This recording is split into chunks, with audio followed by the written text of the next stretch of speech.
এই নতুন অনুষ্ঠানে আপনাদের স্বাগত। এই মুহূর্তে দাঁড়িয়ে বাংলার যে লড়াই, সেই লড়াইটা যে অত্যন্ত গুরুত্বপূর্ণ, অন্তত বাঙালির কাছে তা বলার অপেক্ষা রাখে। কিন্তু ব্যাপারটা যেখানে গিয়ে বারবার করে ঠেকছে সম্মুখ সমরে রাজ্য বনাম কমিশন, এবং এই রাজ্য এবং কমিশনের যে সংঘাত, সেই সংঘাত এসআইআর নিয়ে গত 3 থেকে 4 মাস আগে থেকে আমরা দেখতে অভ্যস্ত হয়ে গিয়েছি। কিন্তু এই গত 4 থেকে 5 দিন অর্থাৎ ভোট ঘোষণা হওয়ার পর থেকে যে প্রেক্ষাপট অতি দ্রুত চেঞ্জ হয়ে গিয়েছে, সেইটা দেখার জন্য হয়তো এ বাংলা প্রস্তুত ছিল না। যেটা হয়েছে, বদলির পর বদলি, রাজ্যের প্রশাসনিক স্ট্রাকচারকে একেবারে বদলি করে দেওয়া হয়েছে, এবং শুধু বদলি নয়, বদল করে দিয়ে অন্য রাজ্যে পাঠিয়ে দেওয়া হয়েছে। এইবার নির্বাচন কমিশনের বিরুদ্ধে বারবার করে সরব হয়েছেন মুখ্যমন্ত্রী মমতা বন্দ্যোপাধ্যায় যে এ রাজ্যে রাষ্ট্রপতি শাসন এক প্রকার জারি করে ভোট করার ছক করা হচ্ছে।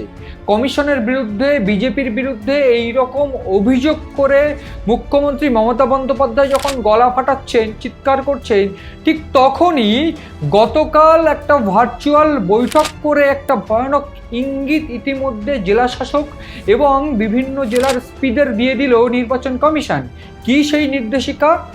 এক প্রকার যে ইঙ্গিত ইতিমধ্যে নির্বাচন কমিশন দিচ্ছে, সেইখানে কার্যত স্পষ্ট এ রাজ্যে নির্বাচনের 1 সপ্তাহের আগেই রাজ্য পুলিশকে সম্পূর্ণ নিষ্ক্রিয় করে দেওয়া হবে। রাজ্যের বিভিন্ন থানার বা বিভিন্ন থানা এলাকার যে সমস্ত বুথগুলো থাকবে, সেই বুথগুলোতে কোনো ল অ্যান্ড অর্ডার সিচুয়েশন হলে দেখার জন্য দায়িত্ব থাকবে আধা সেনার উপরে। এই রকম যদি হয় তাহলে সমস্যা কার? রীতিমতো বিশেষজ্ঞরা জানাচ্ছেন যে আইপিএস লেভেল বা আইপিএস আইএসরা প্ল্যানিং করে, কিন্তু ভোট করতে কোনো জায়গায় ঝামেলা হলে, এরিয়া ডমিনেশন ক্ষেত্রে, বিভিন্ন ক্ষেত্রে সেই জেলার বিভিন্ন যে থানা আছে, সেই থানাগুলোর আইসি বা ওসিরা সেই কাজগুলো করে থাকতেন। কিন্তু এই মুহূর্তে দাঁড়িয়ে বিভিন্নভাবে এই আইসি ওসিদের ভূমিকা নিয়ে বারবার করে নির্বাচন সদন বৈঠক করেছে, বৈঠক করে বিভিন্ন এসপিদের কাছে অভিযোগ জানিয়ে রেখেছে।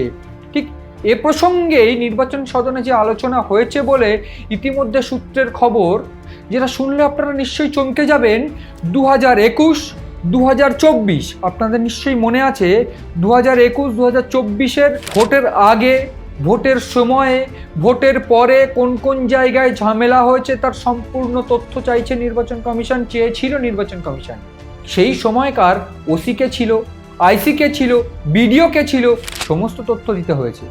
সেই সময় কোনো ঝামেলার পরিপ্রেক্ষিতে আইসির বিরুদ্ধে, ওসির বিরুদ্ধে কী ব্যবস্থা নিয়েছিল রাজ্য, সেই তথ্যও দিতে হয়েছে। কার্যত এই তথ্যের বিশ্লেষণ করেই এইটা নির্বাচন সদনে আলোচনা হয়েছে যে এ রাজ্যে যদি ওসি আইসিদের উপর দায়িত্ব দিয়ে ভোট করানো হয়, সেক্ষেত্রে একটা আশঙ্কা থাকবে, যেখানে এই ক্ষেত্রে এই চ্যালেঞ্জটা দাঁড়িয়ে যাবে যে এই রাজ্যে হোক কিংবা অন্য জায়গায় নির্বাচন কমিশনের প্রেস মিটে যে চোখা চোখা প্রশ্নের মুখে পড়তে হচ্ছে জ্ঞানেশ কুমারকে, অর্থাৎ মুখ্য নির্বাচন কমিশনারকে, যে রাজ্যে রক্তপাতহীন বা শান্তিপূর্ণ ভোট কিভাবে সম্ভব, সেই চিত্র একেবারেই ভুলে গিয়েছে বাংলা।